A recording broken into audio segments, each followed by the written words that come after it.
Halimbawa, burning bush. Yung burning bush, yun ba yung Diyos? Hindi.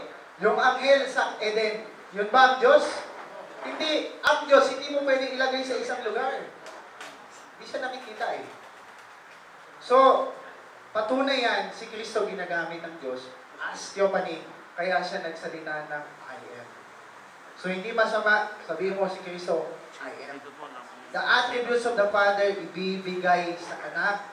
At ibibigay ng anak ng Holy Ghost, ang anointing, mayroon silang dalawa para sa believer. Kaya greater works yung magagawa nila. So napaka gandang pangako yan, mga kapatid. So bakit kailangan manlamig? Because of the worldliness. Nagtaka nga ako, sabi ko yun sa Bohol. Pinost ko doon sa Catholic born again open forum debates kasi masyadong na-outnumber kami, mga born again. Ako born again, naniwala ako born again, pero hindi lang sa salita. Sabi ko, parang nahihirapan ako makipag-debate dito, masyadong malakas makasar yung mga Katoliko eh. Hindi ko outnumber, hindi ko mano yun. Then, ang ginawa ko na lang, ipinost ko na lang yung mas maraming nasalantang Catholic Church kaysa doon sa mga born again Christian. Diba? So yun lang ang ko. Kung may tanong kayo dito. Kanina actually, sinare na namin yung John 1:1. Sinare namin yung Trinitarian verses. May video kami niyan, pwede nyo panoorin. Okay. Yun lang siguro kasi tapos na ako. Ano? Okay, tanong.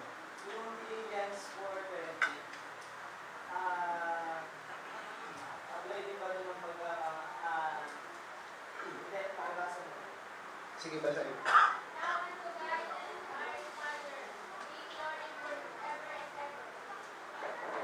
Ano sabi dyan?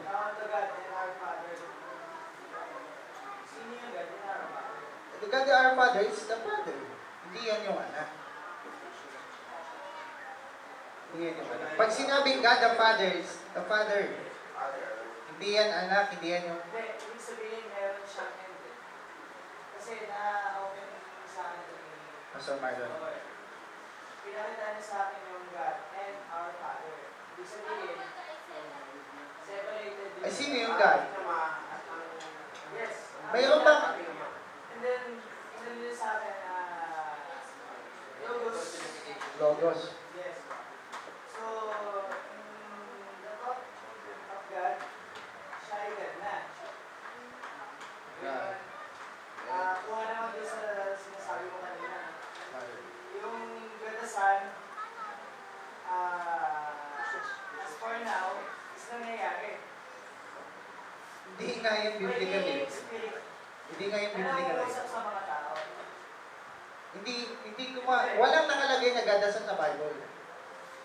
Hindi, ngayon, as for now. Ngayon, si Kristo is theophany of God. He is representing God. Sino yung nakaupo sa trono? Si Kristo. Bakit siya nakaupo doon? Kasi ang Diyos ay nasa kanya. Hindi umaalis ang Diyos kanya. So yung God is separated with Father. Pag sinabi mong God, yun yung Father. Hindi, sabi mo kanina, Logos, Diyos as Cristo. Si Kristo ay Logos. Yung Logos dyan, kaya ko sinabing Logos kasi yung I am, siya ay nandoon na because He was the reason, mind, thought, plan of God. Colossians 2:9 and... Kaya nauna siya kay Abraham kasi Logos pa lang, nauna nang inisip ng Diyos si Kristo bago ang lahat. Oo nga. Oo, balik tayo sa mga story sa mga o paliwanag na yan. Pero, si Cristo ay Diyos.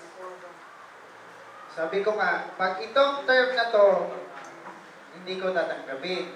God the Son, walang ganyan sa Bible. Kahit pakitaan mo ko niyan lahat. May magkakaroon ng ganyang translation sa other translation.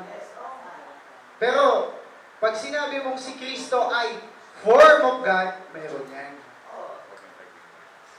Philippos 2:6. Being in the form of God. So God. So, ibig sabihin, form. Pag sinabi mong form, tingnan mo sa lexicon niya. He has the substance of God. Because God, He inherited the deity from His God. Okay, balik tayo sa From His Father. Nag-English ako, parang Balik tayo sa labas sa sinabi mo. Form na ba siya doon? Hindi pa nga, na form of God siya, nung siya ay 33 years old. So, sino yung God and sino yung our Father? Itong God na to, siya rin yun. Yung God and our Father is the same. Okay, tapos na yan. A question po. If I will be allowed by Pastor Francis, ibang tanong niyo, masasagot ko. If I will be allowed. Para hindi na mahirapan ng ating kapatid. Kasi tama ang sinasabi niya, but there are some clarifications, their contention, naging dahil ito yung nagkakaroon ng conflict na iba. Pero mamaya, yung hindi niya masagot, sasagutin ko mamaya. Sagutin ko? Hindi. Kung gusto niya tumulong sumagot, nasa iyo yan. Kung gusto mo, aklaruhin ko. Pag tayo niya, Okay, tapos na po yung oras ko, kaya pwede ko na ibigay sa kanya. Pero hindi na to because akin na to. Ay, Bishop Randrap na to. Wala. ikaw bahala. It's up to you, my friend. Hindi, gusto nga niya tumulong dito sa Yung topic mo nga eh. Yung topic ko, Puro Ah, pwede po. Oo, okay. Sige, in punta ka few na. minutes, kaya Punta yan. ka na, punta ka na.